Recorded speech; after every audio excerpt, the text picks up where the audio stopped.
Good morning. It's a beautiful day outside, as you can see, and I have spent most of this morning outside with my grandkids and my two of my three daughters, the non-COVID side of the family, because one of my granddaughters, her youngest son came down with it, and they've been sick this week, and then my daughter got it, and now my other grandchild has it. The only person to avoid it is my son-in-law at this point, so it'll be interesting to see if it manages to make its way through the rest of the family. Team Moderna, yeah, we're holding out. Nobody that's had the Moderna shot has caught it yet in my family. Very non-scientific data, but interesting data nonetheless. Um, I have been mad at work dyeing lace weight yarn because next week on Wednesday I leave for the Winter Lace Conference in California. And if any of you are going to be there, you're going to get to see a preview of the yarn I'm bringing. There will be more than just this.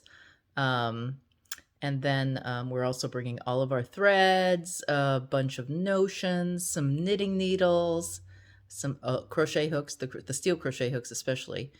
Just everything we can think of. Oh, I'll have some cute little polka dot scissors, all kinds of things.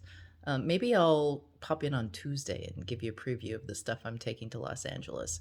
And just FYI,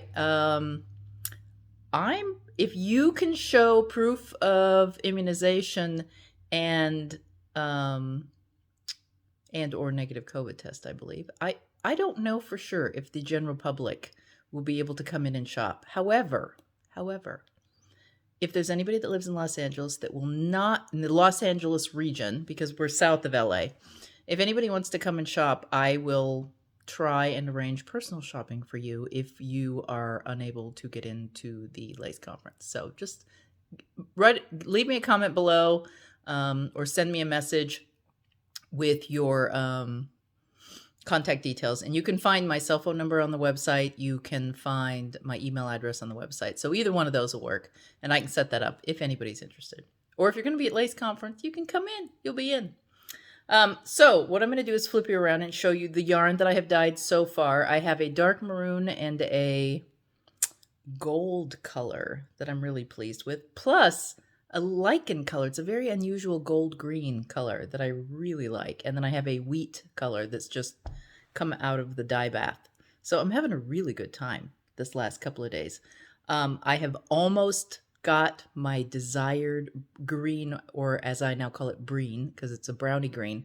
But interestingly, it's a golden green, because in playing with the dyes, I hit it pretty close, and I'm getting there.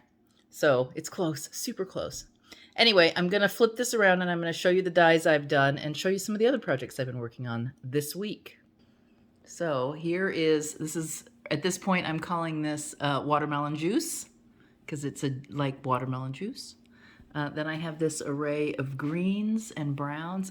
Forest Floor is one of them. And then this is it's pretty close to my breen. And I have a Christmas ornament that I use as my marker. But these four colors right here are as close as I've ever gotten. But then there's just some really interesting places where the yarn broke that I'm loving. And then we have the watermelon. And some of these watermelon juices run to the peach, which Kelly I hope is going to like, and some lean towards more pink. I'm going to show you this from a distance. See that orange pile over there? Still working on that. I have some videos I've unpacked. Still working on that. I'm going to show you this because this is next on the agenda if I find any time. And then one of the gals in my Edwardian Society, Rebecca, asked me if I was joining as I went along so that I knew which day was which day or which week, if I was doing chronological weeks for my temperature blanket. And so I sat down and said, okay, I got to figure this out. I had planned on doing this anyway. So I did, and this I will soon be writing up and adding to the pattern. But what I have figured out, and this has nothing to do with my grandmother's pattern, is that if you do this little, let's see if I can get a better, if you fill in between, so this is, oh, come on, come back, slip stitch, 2 single crochets, 2 half double crochets, 2 double crochets, 3 treble crochets, and then return to the 2 double crochets, 2 half double crochets, 2 single crochets, and a slip stitch at the corner of the flower. You fill in this little half diamond.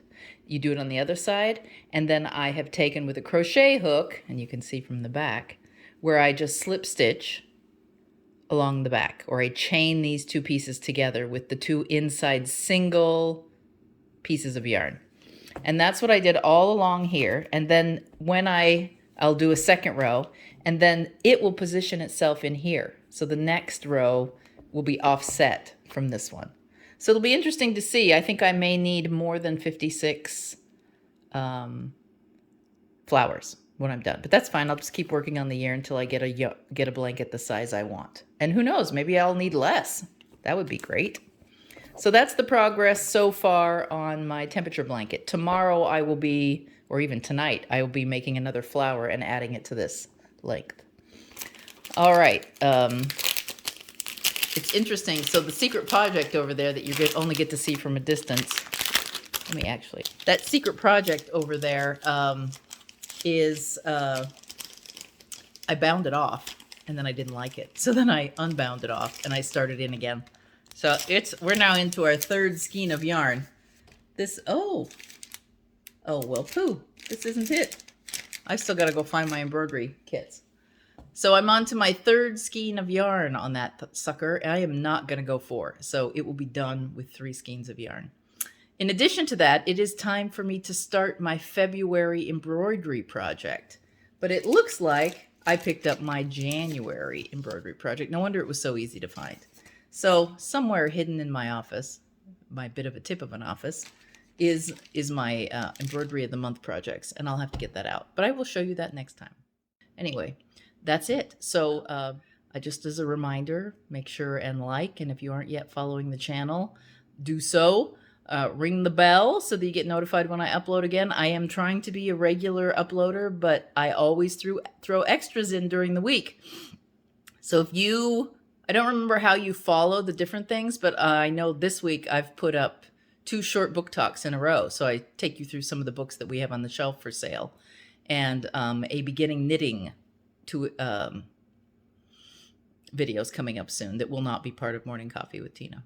Anyway, that's it for me this week. I hope you have a great Sunday, and I'll see you on Wednesday. Bye.